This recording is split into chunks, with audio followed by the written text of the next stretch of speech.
Is it possible to tap into a higher consciousness? Well, most of my life I didn't think so. But then I had experience that did seem to be tapping into a higher consciousness. I'm referring to this as divine flow. It was a marvelous experience. So what is divine flow? Well, divine flow is when you have a sense of something coming into you from a higher place, a better place, a place with more goodness and more wisdom than your normal everyday consciousness. At least for me, that's what it was. I'm kind of down here on earth, experiencing my ego and my fighting and competing and making sure that I'm safe and comfortable. Divine flow has nothing to do with any of that. It's a higher feeling. It's a feeling of goodness. It's a feeling of wanting to help people. It's a feeling of knowing what's right and what to do. It's a feeling that things are going to go right. It's a feeling of connection and oneness with the world. Well, it makes me feel good. It makes me feel like helping people. It makes me feel that I'm one with people. I really want to do good for people. If someone needs help, I want to help them. Even if someone has done something fairly offensive to me, I might still want to help them. It's not going to help any to hurt them. I want to help them. It's not something I'm doing because good people do that, or there's some rule that says you should do that, or I'm trying to look good to somebody or get on somebody's good list, follow some rules. No, it's I really truly in my heart want to do good for the person.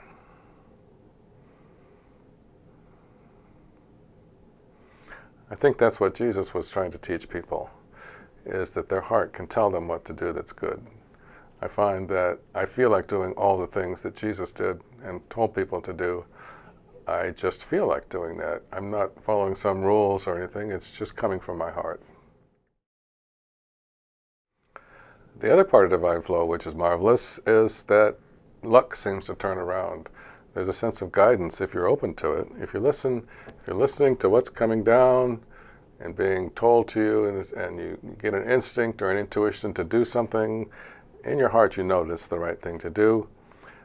Sometimes it just seems like a random thing, but if you follow it, the funny thing is luck. This luck seems to be much better. It's like you're in the right place at the right time, accidentally, but it's not accident. It's because you're following this. I think there's a larger divine happening, flowing. It's like being part of a band and playing the right part of the music instead of playing your own song. If you're playing along with the music, then you're in the flow and things will go right. You'll be in harmony with the universe around you.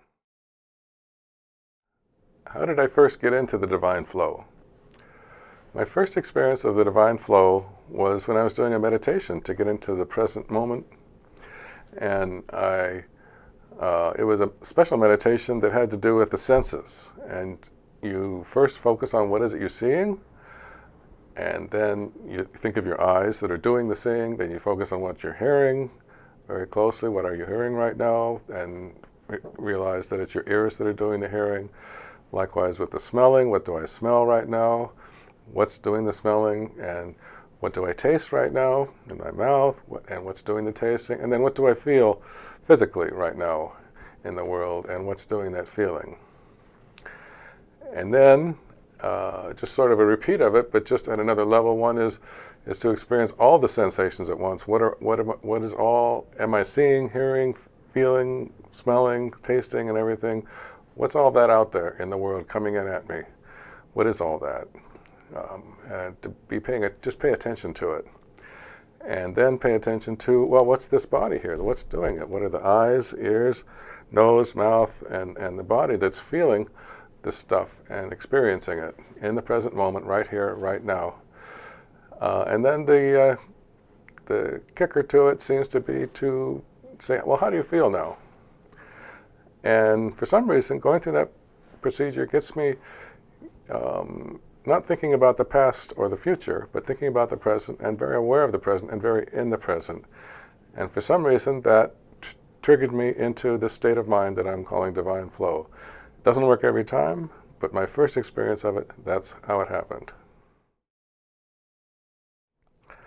And what interferes with divine flow? Well, unfortunately for me, the divine flow experience is kind of a fragile experience. It doesn't stay, it's not solid. It can be easily disrupted and disturbed and distracted. Almost anything, something fearful, something, just anything distracting, something, even just a loud noise or a thought of something dangerous or troublesome will distract me away from it. I find that even though I've experienced this and I love it and it's great and it's the most wonderful thing, most marvelous thing, I have a hard time getting to that state sometimes, and I have a hard time staying in it, even when I do.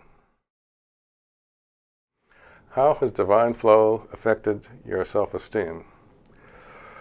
Well, when I'm in divine flow, I feel a lot better. I feel better about myself. When I'm in divine flow, I feel good about myself. I feel that I'm at one with things. I'm not just off doing my own selfish thing. I feel like I'm part of something bigger, part of something wonderful, part of something good, part of something divine, if you will.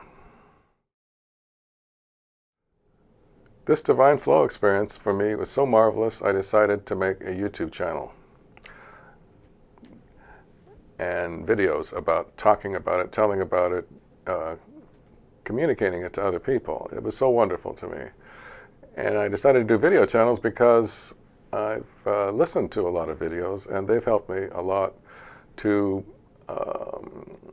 gain more understanding and experience and enlightenment of this divine flow feeling. And so I was hoping to make videos, similar videos, to help other people to do the same.